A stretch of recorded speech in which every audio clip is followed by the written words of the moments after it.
무당의 아들이 원귀가 되었던 기묘한 이야기. 김 병장님, 짬밥 버리는 곳에 고양이들이 너무 많아졌습니다. 무슨 조치를 취해야 할 것 같습니다. 나의 재촉에도 점심을 준비하던 김 병장은 아랑곳하지 않고 커다란 무쇠 가마 속에 섞여 있는 야채와 돼지고기를 열심히 휘젓고 있었다. 사회에 있을 때 요리와 관련 없는 무슨 전문대를 다니다 왔다고 들었는데 어찌하여 취사병을 하고 있는지는 나도 잘 모른다. 그런데 확실한 건 그가 요리에 매우 능숙하다는 것이다. 그 거칠고 우람한 손으로 몇 가지 되지도 않는 재료로 만들어낸 요리는 항상 부대원들에게 호평을 받았다. 또한 칼질까지 예술이다. 태어나서 과도로 사과 껍질을 5초 만에 매끈하게 벗겨내는 사람은 처음 보았다. 왼손으로 사과의 위아래 오목한 곳을 잡고 조금씩 돌리며 오른손으로 과도를 사과 표면에 가져간 후 요동치는 지진계의 바늘처럼 과도를 사정없이 좌우로 왕복 운동시키더니 사과 모양을 잃지 않고 그대로 껍질을 벗겨내는 것이다. 실로 마술에 가까웠다. 근육질 몸의 덩치는 산처럼 우람하여 겉보기에 매우 거칠 것으로 보이지만 성격은 생각보다 내성적이다. 그러나 한번 성질을 냈다 하면 부대 전체가 뒤집어질 정도로 파괴력이 컸다. 상병대 고참을 패서 군기교육대에 갔다 온 적도 있다. 김 병장은 순간적인 분노를 억제하지 못하는 것 같았다. 내가 본 것 중 하나는 식판 정리를 하던 후임병이 말귀를 잘 알아듣지 못하자 도마질을 하고 있던 칼을 집어 던져버린 적도 있다. 그 무시무시한 정육점에서나 쓰는 무쇠칼이 연신회전을 거듭하며 후임병 옆을 스쳐 취사장 벽에 박혀버렸다. 그 뒤로 후임병들 사이에서 망나니 김 병장으로 통한다. 그가 앞치마를 두르고 도마 위에서 칼질을 할 때는 아무도 말을 걸지 않는다. 그리고 그가 무슨 명령을 내릴까 조마조마하여 지켜보게 되고 최대한 심기를 건드리지 않기 위해 노력한다. 그 누구도 자신의 몸속에 금속 성분이 들어오는 걸 원치 않기 때문이다. 고양이가 눈에 띄게 불었음을 보고한 나는 김 병장의 대답을 기다리며 우두커니 서 있었다. 이제 막 일병을 단 내가 그에게 대답을 독촉할 수 없지 않은가. 그것도 머리 짧은 망나니한테. 얼마나 많은데. 방금 보고 온 것만 해도 대여섯 마리는 되는 것 같습니다. 그제야 김 병장은 삽자루 같은 주걱질을 멈추었다. 어디 고양이 분향소라도 있는 거야? 왜 이렇게 자꾸 늘어나는 거야? 어떡합니까? 어떡하긴 어떡해. 약을 놓든 덫을 놓든 해야지. 바빠 죽겠는데 별게 다 신경 쓰이게 만드네. 김 병장은 나에게 손가락을 까딱거리며 명령했다. 이것 좀 적고 있어. 나가서 확인 좀 해보게. 김 병장은 나에게 삽자루 같은 커다란 주걱을 넘겨주고 취사장을 나섰다. 나는 심기가 불편했다. 고양이들 입장에서 김 병장은 저승사자나 마찬가지였다. 잔반통에 서성거린다는 이유만으로 지금까지 김 병장에게 죽어간 고양이가 4~5마리나 된다. 그것도 그냥 죽인 것이 아니다. 한 번은 고양이를 목매달아 밤새 두들겨 패서 죽인 적도 있고 한 번은 끔찍하게 목을 잘라버린 적도 있다. 그 중에 가장 끔찍했던 것은 덫에 걸려 바둥거리는 고양이에게 기름을 붓고 불을 질렀던 때다. 그 역겨운 냄새의 기억이 아직도 뇌리에서 사라지지 않는다. 그럼에도 고양이 수는 줄어들지 않았다. 오히려 매일같이 늘어가는 듯 보였다. 나는 그가 넘겨준 주걱을 받아들고 거대한 가마솥에서 익어가는 재료들을 열심히 휘저었다. 몇 번을 젓고 나서야 그가 얼마나 힘이 장사인지 깨달았다. 마치 거의 굳어가는 콘크리트 반죽을 삽으로 휘젓는 기분이었다. 게다가 올라오는 열기가 숨구멍을 틀어막는 것 같았다. 나는 취사병이 아니다. 우리 부대 취사병은 공식적으로 김 병장 하나뿐이고 나머지는 소대별로 돌아가며 일주일 동안 그의 일을 도와주는 도우미일 뿐이다. 이번 주는 내가 김 병장과 함께 해야 한다. 모든 요리는 김 병장이 하며 그 외 설거지 같은 소소한 치닥거리만 내가 하게 된다. 점점 배식 시간이 다가오는데 김 병장이 들어오지 않았다. 괜히 불안했다. 고양이를 잡아 죽이고 내장이라도 꺼내 취사장으로 들어올 것만 같았다. 두려움 반, 걱정 반 나는 가스불을 끄고 취사장 밖으로 향했다. 문을 열고 나서자 예상과 달리 물끄러미 고양이들을 바라보며 연신 담배를 빨고 있는 김 병장이 눈에 들어왔다. 그의 앞에는 잔반통 주변을 서성이는 고양이들이 있었다. 그런데 고양이 수가 벌써 10마리를 넘어선 것 같았다. 마치 동족을 죽인 것에 대한 분노로 항의 시위라도 온 것 같았다. 나는 소리 없이 잔반통 주변을 서성이는 고양이가 거슬렸다. 솔직히 그들의 행동이 거슬리는 게 아니라 김 병장에게 잡힐까봐 걱정이 되었던 것이다. 빨리 도망치라고 소리라도 지르고 싶었다. 무슨 또 험한 광경을 목격할지 몰라 나는 조마조마했다. 그러나 김병장은 고양이에게 별 관심이 없는 듯 보였다. 자세히 보니 그의 초점은 나와 같은 곳에 모아진 게 아니었다. 그가 시선을 두고 있는 방향은 그 뒤편의 어둑어둑한 숲이었다. 왠지 모를 불길한 기운이 느껴지자 나는 김병장을 재촉했다. 김병장님, 배식 시간 다가옵니다. 나의 말에도 김병장은 한 발자국도 꿈쩍하지 않았다. 시선을 숲에 고정한 채 잠시 후 김병장은 입을 열었다. 너 저 숲에 가본 적 있냐? 없습니다. 갑자기 그가 왜 이런 것을 묻는 걸까? 김병장은 잠시 담배 연기에 흡입을 멈추었다. 바람 때문인지 연기를 빨지 않았음에도 담배는 빠른 속도로 타들어가는 것 같았다. 불씨가 필터까지 접근했음에도 김병장은 모르는 것 같았다.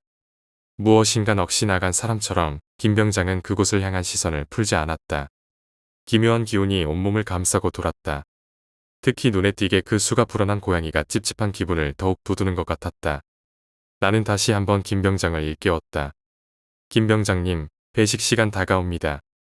그러나 나의 재촉에 김병장은 엉뚱한 대답으로 응수했다. 이 고양이들은 먹을 것을 찾아온 게 아냐. 무슨 말씀이십니까? 도망쳐 온 거야, 뭔가를 피해서.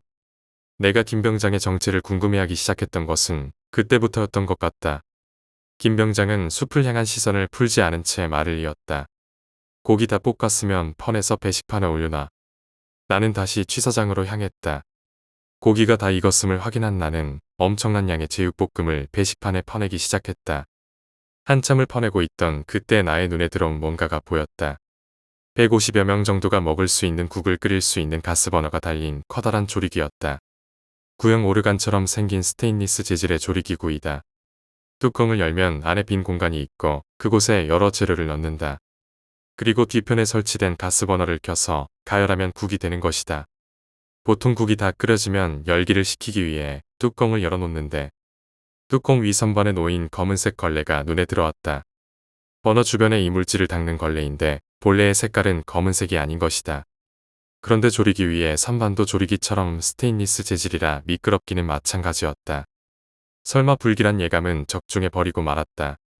꿈틀거리듯 미끄럼을 타던 그 걸레가 국통 안으로 몸을 던져버린 것이다. 나는 단말마 같은 숨 죽은 비명을 지르고는 내 머리통보다 큰 국자를 들고 국통으로 달려갔다. 그 거대한 국통 속에 담긴 것은 배추 우거지 된장국이었다. 군대에서는 된장국을 간단히 동국이라고 한다. 나는 국자를 이리저리 저어들어 올리며 똥국 속에서 걸레를 찾으려 했었다. 김병장이 들어왔다. 회식 준비해야지. 나는 놀란 가슴을 최대한 진정시키며 조용히 대답했다. 네, 알겠습니다. 우리 부대는 밥이나 반찬은 본인이 식판에 담을 수 있고 국만 취사병이 배식한다. 밥과 기타 반찬들이 배식대 위에 놓였다. 멀리서 부대원들의 군가 소리가 들려오기 시작했다. 어쩔 줄 모르며 국통 앞을 서성이는 나를 바라본 김병장이 입을 열었다. 뭐해 임마? 국 배식 준비해야지. 네, 알겠습니다. 김병장은 하루의 일과가 끝난 사람처럼 내 뒤에 멀찌감치 의자를 가져다 놓고 거기에 앉아 담배를 하나 입에 물었다. 나는 커다란 국자를 이용해 조리기에 담긴 국을 작은 국통에 조심스럽게 퍼담았다. 물론 건더기는 퍼올릴 수가 없었다. 만일 그 시커먼 걸레가 나오면 내 뒤통수에 그 무쇠 칼이 내리꽂힐지 모르기 때문이다. 배식이 시작되었다. 나는 국통 속에 국을 작은 국자를 이용해 병사들에게 한 국자씩 배식했다. 걸레 국물이 섞여 있다고 생각하니 역겨움이 밀려왔지만 지금은 내가 살아야 했다. 몇 분이 지나자 작은 국통이 바닥을 드러냈다. 나는 또다시 큰 국자를 이용해 조리기에서 국을 퍼냈다. 물론 국물만이다. 그리고 다시 배식. 이렇게 반복하기를 서너 번. 그런데 갑자기 말년 병장 한 명이 배식판을 통해 머리를 내밀었다. 일명 미친 개로 통하는 김병장 킬러 최 병장이었다. 마르고 시커먼 얼굴에 눈밀 칼을 맞은 건지 긁힌 건지 모르는 3cm 정도의 흉터 자국이 있는데 그것 하나로도 최 병장의 모든 이미지를 다 표현할 수 있었다. 한마디로 무섭게 생겼다. 최 병장은 김 병장보다 4개월 선임인데 김 병장을 왜 싫어하는지 이유는 잘 모른다. 그런데 항상 최 병장은 김 병장을 괴롭혀왔다. 만일 우리 부대에서 살인사건이 일어난다면 이들 둘이 피해자와 가해자를 하나씩 나눠 차지할 것이다.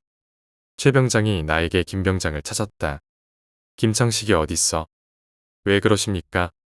닥치고 오라고 해. 네, 알겠습니다.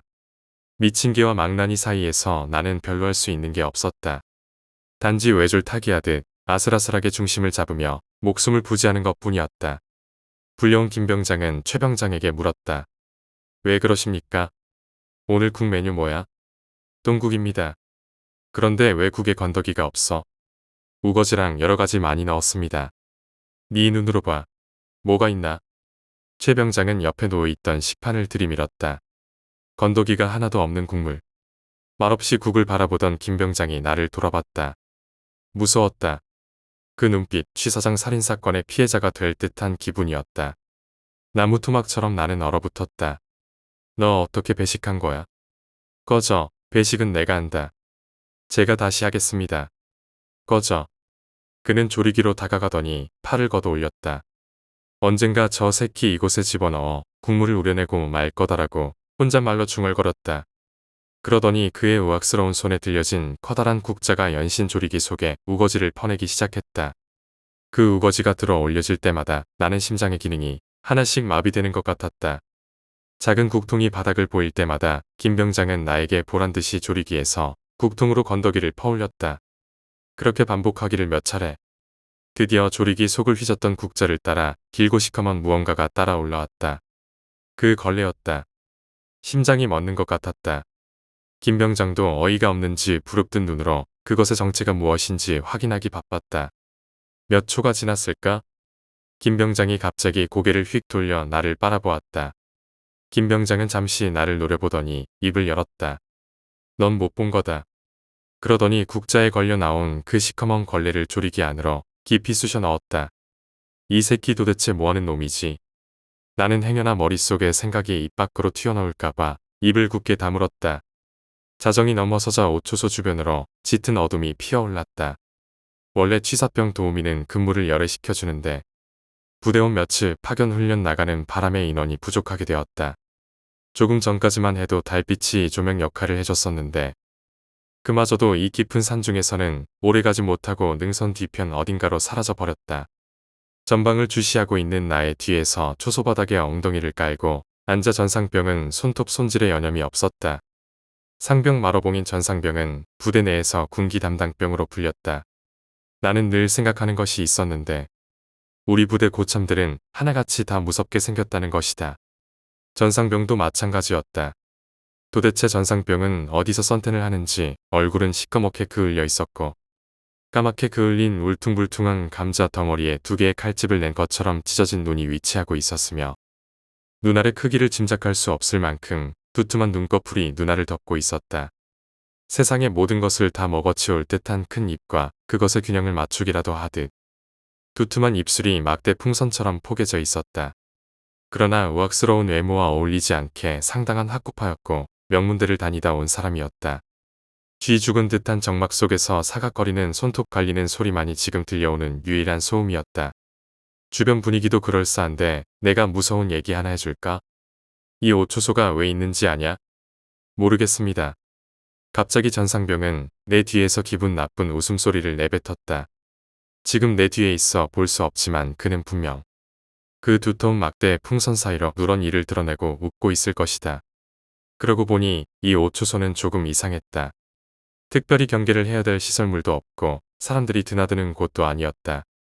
게다가 더 이상한 건 부대와 너무나 멀리 떨어져 있다는 것이다. 좋게 눈짐작으로 보아도 부대 막사로부터 200여 미터는 넘게 떨어져 있다.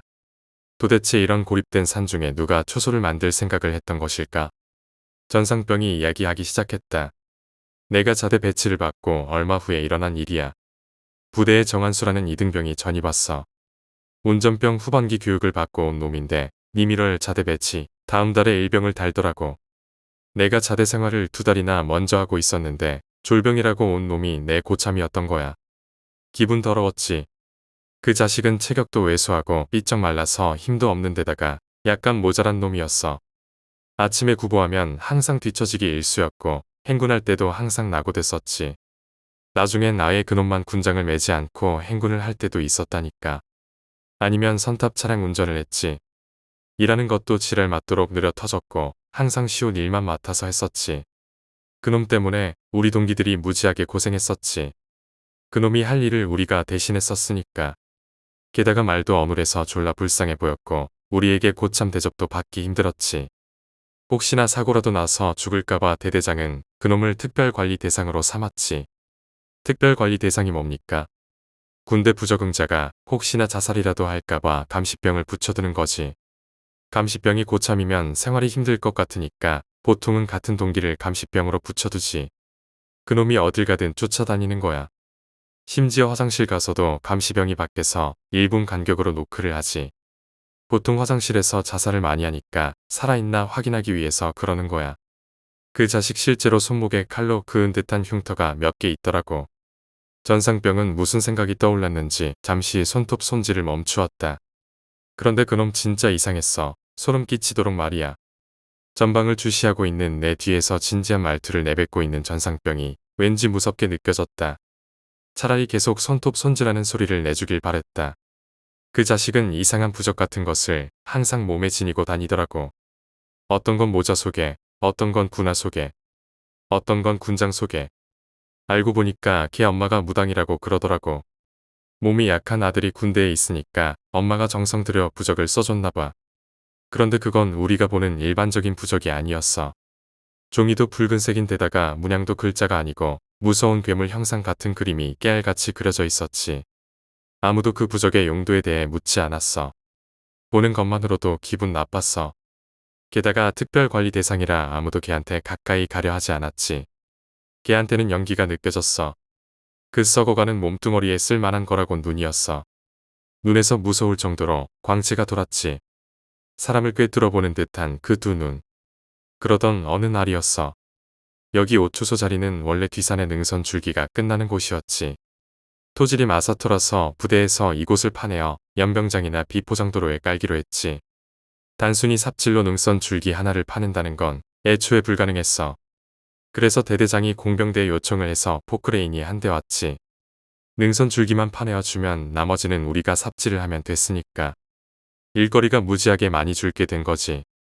그런데 그때 정원수 일병이 같이 있었는데 포크레인이 몇 번 굴삭질을 하는 걸 보더니 갑자기 이상한 행동을 하는 거야. 나는 마른 침을 한번 삼키며 조용히 손목시계를 한번 들여다봤다. 12시 35분. 전상병의 얘기를 듣고 있자니 갑자기 공포스러운 기운이 주변을 감싸는 듯했다. 내 기분을 알고 있는지 모르는지 전상병은 여전히 내 뒤편에 앉아 말을 이었다. 식은땀을 뻘뻘 흘리며 휘둥그레진 눈으로 파내어진 자리를 지켜보고 있는 거야. 그러더니 갑자기 마구 괴성을 지르며 포크레인 운전병한테 멈추라고 소리를 지르는 거야. 그러고는 그 허약한 몸으로 미친 듯이 삽질을 하며 다시 흙을 구덩이에 쳐넣는 거야. 미친놈 같았어. 아니 그냥 미쳤었어. 순간 우리는 혼이 빠진 것처럼 몇 초 동안 멍하니 걔 행동만을 지켜보고만 있었지. 그리고 잠시 후 우리는 형사와 범죄자를 체포하듯이 팔을 뒤로 잡아챈 다음 바닥에 눕혀 그를 제압했지. 왜 그랬답니까? 나는 이미 전상병의 분위기에 동화되어 가고 있었다. 나의 물음에 전상병은 잠시 말을 멈추었다. 그러고는 부스럭거리는 소리를 내더니 자리에서 일어서는 듯했다. 왠지 모를 불안감에 휩싸여 전방을 주시하고 있는 나의 옆으로 다가가 조용히 입을 열었다. 구덩이에서 귀신이 나온대. 그것도 그냥 나오는 게 아니라 쏟아져 나오고 있대. 갑자기 싸늘한 기운이 내 척추선을 따라 흘러내렸다. 나는 긴 숨을 한번 되새기며 그에게 물었다. 그러면 그 구덩이 자리가 이곳입니까? 나는 질문을 던져놓고 조심스럽게 곁눈질로 전상병의 얼굴을 살폈다. 전상병은 내 옆에 바른 자세로 서서 전방을 주시하고 있었다. 오랜 시간이 지난 일인데도 전상병은 그때 그 기억으로부터 벗어나지 못한 듯 보였다. 나는 궁금해 미칠 것 같았지만 전상병은 나를 무시한 채 말을 이었다. 다른 놈이 그런 얘기를 했다면 무시하고 넘어갔을지도 몰라. 그런데 정한수 그놈이 그런 얘기를 하니까 다들 맥반석 위에 오징어처럼 오그라들었지. 전상병은 긴장이 풀리려는지 잠시 긴 숨을 내뱉었다. 작업은 중지됐어. 대대장이 직접 공병대에 부탁해서 포크레인까지 동원된 작업이 중단된 거야. 같이 있던 소대장도 사색이 돼서 지금의 상황을 어떻게 해석해야 하는지 모르는 것 같았지. 선택할 수 있는 것은 두 가지뿐이었어. 대대장에게 욕을 처먹는 걸 각오하고 작업을 취소시키거나 아니면 정한수 말을 무시하고 계속 파내려 가는 거였어. 어떻게 했습니까? 나와 나란히 같이 서 있던 전상병은 고개를 돌려 나를 쳐다보더니 음흉스러운 미소를 지으며 답을 했다. 그냥 팠지. 나는 마치 그때 그 현장에 있었던 것처럼 가슴이 두근거렸다. 그냥 팠어. 아무 일도 없었다는 듯이 계속 삽질을 하면서 우리는 걱정되는 마음에 서로의 얼굴을 확인했지. 아무도 입을 열지 않았지만 모두들 같은 마음이었지. 아무 일도 일어나지 않기를 바라는 마음. 예정대로 마사토를 트럭에 퍼담아 연병장에 깔았어. 그 일병은 어떻게 됐습니까? 근신 조치되었어. 외부 활동은 금지되었고 부대 내에서 하루 종일 청소하고 밤에는 반성문을 썼지. 감시는 더더욱 심해졌고 심지어 근무도 열흘되었어. 그런데 그 뒤로 그놈의 행동이 이상했어. 누구에게 쫓기는 사람처럼 자꾸 주변을 살피며 불안해하는 거야. 장난이라고 보기에는 너무 진지했어. 진짜로 누군가에게 위협을 당하는 사람 같았다니까. 내가 지금 이 이야기를 왜 들어야 하는지 모르겠지만 나는 전상병을 말을 멈추게 할 권한이 없었다. 지금 여기저기서 수많은 손들이 나를 쓰다듬는 것 같은 한기가 온몸에 퍼지고 있었다. 그러던 어느 날이었어. 부대에 회식이 있던 날이었지. 돼지를 한 마리 잡았는데 보통 맛있는 부위는 대대장이나 중대장에게 건네지고 나머지를 부대원들이 먹게 되지. 보통 썰어서 구워 먹거나 제육볶음으로 해먹는데 그때 취사병이 제안을 하나 하는 거야. 통째로 쇠봉을 박아서 바비큐로 구워 먹자는 거야. 부대원들은 우린 흔쾌히 승낙했지. 그때 고참들이 졸병들에게 부를 때 장작거리를 주워오라는 거야. 그래서 나를 포함해서 몇 명이 저녁 7시가 넘을 무렵 어둑어둑한 산속으로 나무 쪼가리를 주우러 갔지. 산에 들어서기 전에는 별로 어둡지 않았는데 산속으로 들어가니까 제법 많이 어두워지더라고. 전상병은 뭐가 두려운지 다시 한번 긴 숨을 내뱉었다. 며칠 전 비가 많이 내려서 적당한 장작거리를 찾기는 쉽지 않았어. 그런데 날이 더 어두워질 것 같으니까 우리는 눈에 띄는 대로 장작거리를 열심히 포대자루에 주워 담았어. 나무 쪼가리가 많은 곳이 있길래 정신없이 한참을 주웠지. 그런데 줍다 보니까 그 자리가 얼마 전 정한수 일병이 소동을 벌이던 곳이었어. 졸라 소름 끼치더라고. 그래서 우리는 얼른 작업을 멈추고 포대자루를 짊어지고 내려왔지. 모두들 우리가 오기만을 기다리더라고. 그런데 말이야. 전상병의 긴장감 도는 말에 나도 모르게 마른 침을 넘기고 있었다. 포대자루를 뒤집어 쏟아내는 순간 우리는 모두 나자빠졌지. 뭐 때문에 말입니까? 우리가 주워온 게 나무가 아니었어. 까맣게 색바랜 뼈였어. 뼈 말입니까? 뼈를 나무인 줄 알고 주웠단 말입니까? 다들 나무라고 생각하고 주워왔는데 뼈였어. 우리는 심장이 멎는 듯했어. 크기나 모양으로 봐서 동물의 뼈가 아니었어. 누가 봐도 사람 뼈였어. 나하고 같이 주웠던 상병은 부서진 골반뼈까지 주워왔더라고. 전상병은 아직도 그때의 기억이 괴로운지 헬멧을 벗어 머리를 한번 쓰다듬었다. 회식은 물 건너갔지. 혹시나 그 자리가 무연고 무덤일지 몰라서 날이 밝자마자 군청에 신고를 했지. 군청 직원들과 경찰들이 그 구덩이를 둘러쌌지. 여기저기 증거 사진을 찍더니만 군청 직원 얘기로는 거기가 신고된 무덤 자리가 아니라고 하더군. 군청에서 뼈를 모두 수거해 갔어. 상당히 많은 뼈가 나왔어. 포대자루로 5포대 이상은 나온 것 같았어. 군청 차량이 멀어져 가는 것을 보고 있는 부대원들은 한결같이 같은 생각을 하고 있었지. 정한수 그 자식이 한 말이 떠올랐던 거야. 전상병은 다시 한번 자신의 머리를 쓰다듬었다. 그런데 나를 진짜로 무섭게 만든 건 그게 아니었어. 시간은 너무나도 더디게 가는 것 같았다. 그러나 전상병의 얘기는 얼음장처럼 차갑고 고통스러웠지만 멈출 수 없는 중독성을 가지고 있었다. 나는 이미 그의 얘기에 깊이 빠져들어 있었다. 귀신을 보는 특별관리 대상 정한수한테 우리는 감히 가까이 갈 엄두가 나지 않았지. 심지어 그놈 동기인 감시병조차 옆에 있길 꺼려 했으니까. 그런데 진짜로 무서웠다는 게 뭡니까? 내 곁눈질을 눈치챘는지 전상병은 고개를 돌려 다시 전방을 주시했다. 어느 날 정한수와 내가 보급창고 정리 작업을 하게 되었지. 감시병이 면회를 나가서 대신 내가 대타로 있게 된 거야. 난 그놈과 같은 공간 안에서 뭔가를 하고 있다는 게 너무 무서웠어. 보급창고 안에는 야전삽부터 시작해서 마음만 먹으면 당장이라도 얼마든지 사람을 때려 죽일 수 있는 기구들이 가득했거든. 내가 흠칫거리며 눈치를 보고 있다는 사실을 알아챘는지 정한수가 나에게 말을 걸더라고. 자기를 무서워하지 말래. 전상병은 잠시 자신의 이마를 극적거렸다. 안 무서워하게 생겼냐? 그건 지 생각이고. 나는 그놈이 옆에 있다는 것 자체만으로도 귀신들과 댄스 파티를 하는 것 같아 미칠 것 같았지. 고참만 아니었으면 온몸에 테이프를 칭칭 감아놓고 돌아다니지 못하게 어디다 묶어놓고 싶었다니까. 정한수가 내게 안도감을 주려는 것 같자 불현듯 나는 묻고 싶은 게 하나 생겼지. 뭘 말입니까? 정말로 귀신을 볼 줄 아냐고. 그런데 정한수가 식 웃음을 짓는 거야. 아 씨발, 사람이 웃음을 짓고 있는데 그렇게 무서운 표정은 처음이었다니까. 해골처럼 마른 얼굴에 늘 두려움의 표정을 짓던 사람이 갑자기 미소를 지으니까 야전삽을 쥐고 있는 내 오른손에 힘이 들어가더라. 나는 마치 전상병과 함께 그때 그 보급 창고에 있는 듯한 착각이 들 정도로 소름이 돋았다. 그러더니 갑자기 웃음 짓던 표정을 없애더니만 정한수가 입을 여는 거야. 자신이 몸이 허약한 건 귀신이 잘 붙는 몸이라 그런다는군. 그래서 자기 어머니가 무당이니까 굿도 해보고 부적도 써보고 그랬다나 봐. 그런데 아무 소용이 없었고 귀신은 자기 방 드나들듯이 계속 몸속에 들락거렸대. 몸이 죽을 만큼 쇠약해졌는데도 병원에서는 원인을 찾지 못해. 이때 신검에서도 2급이 나와서 현역 판정 난 거래. 그러던 어느 날 정한수 어머니가 자신을 신내림해준 영험한 무당을 찾아가 아들 얘기를 했더니 그 무당도 그러더래. 귀신을 떼어내면 아들이 죽는다고. 귀신을 떼어내서 죽는 게 아니라 빈자리가 생기면 더 강한 귀신이 붙어서 죽을 거라는 거야. 그 무당은 고양이의 피를 바른 종이에 기분 나쁜 형상의 그림을 그려넣더니 정한수 어머니에게 건네더라는 거야.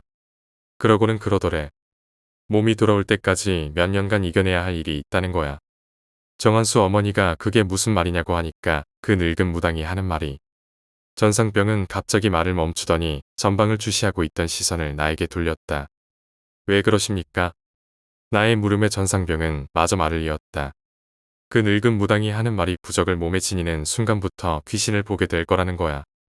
쪼그려 앉아있던 나는 그 말을 듣고는 야전삽을 손에 쥔 상태로 털썩 주저앉았어. 다리에 힘이 풀리더라고.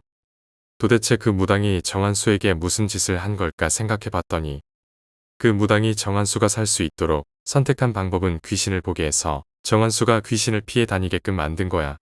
똑똑하고 무서운 방법 아니냐? 나는 차마 전상병의 물음에 답을 할 수가 없었다. 정수리부터 꼬리뼈까지 찌릿한 전기 자극이 주어지는 듯했다. 자잘한 몇몇의 귀신들은 잘 피해 다닐 수 있었는데 그날 그 작업이 있던 날 귀신이 한꺼번에 쏟아져 나오는 것은 막을 수가 없었던 거지.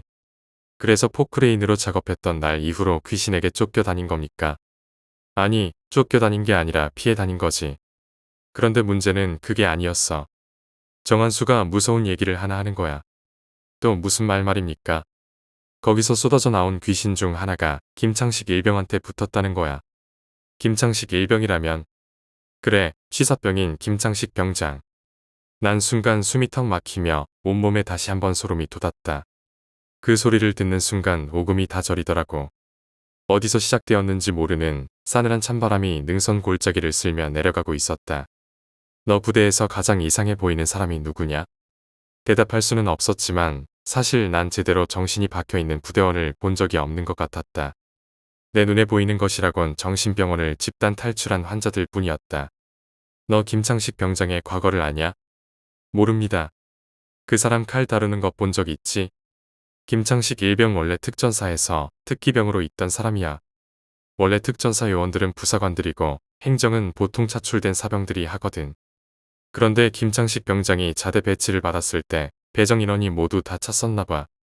그래서 자리가 날 때까지 김창식 병장은 부사관들과 같이 내무반 생활을 하며 똑같이 훈련을 받았었대. 게다가 칼을 귀신처럼 잘 다뤄서 쌍칼이라는 별명까지 얻을 정도였다는 거야. 그런데 낙하산 점프에서 착지하다가 허리와 골반을 다쳤나 봐. 그래서 우리 부대로 온 거야.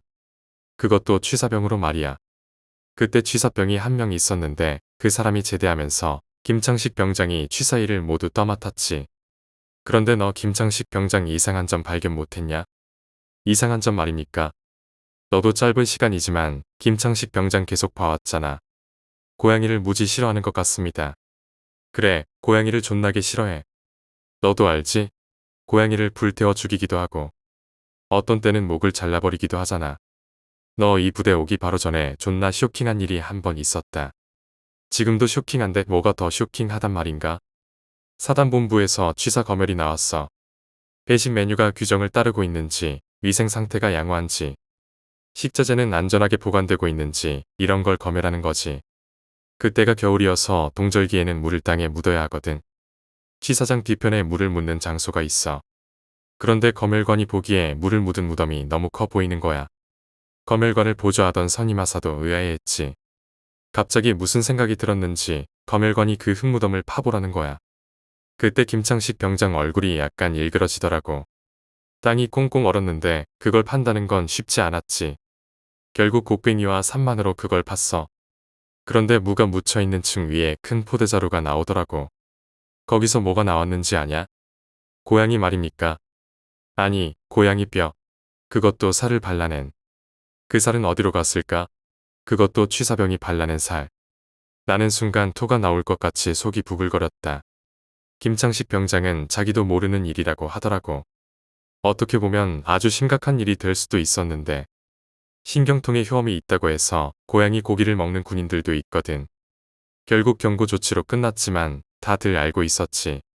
누가 그런 짓을 했는지. 다들 수군거렸지. 언젠가 김창식 병장은 고양이의 저주를 받아 죽을 거라고. 고양이만 보면 눈깔이 뒤집혀. 미친 사람 같아. 그런데 말이야. 그 사람 처음부터 그런 게 아니었어. 정한수가 나한테 그 말을 해준 이후에 김창식 병장이 그렇게 변해가는 거야. 정말로 귀신 씌어서 그런 겁니까? 개나 고양이들은 귀신을 볼 줄 안다고 하잖아. 자신을 알아보는 존재를 다 죽여버리는 것 같아. 오늘 낮에 있었던 김 병장의 기이한 행동이 오버랩되면서 불길한 생각이 머릿속을 맴돌았다. 나는 마른 침을 간신히 삼키며 전상병에게 물었다. 그 존재가 사람이라면 어떡합니까?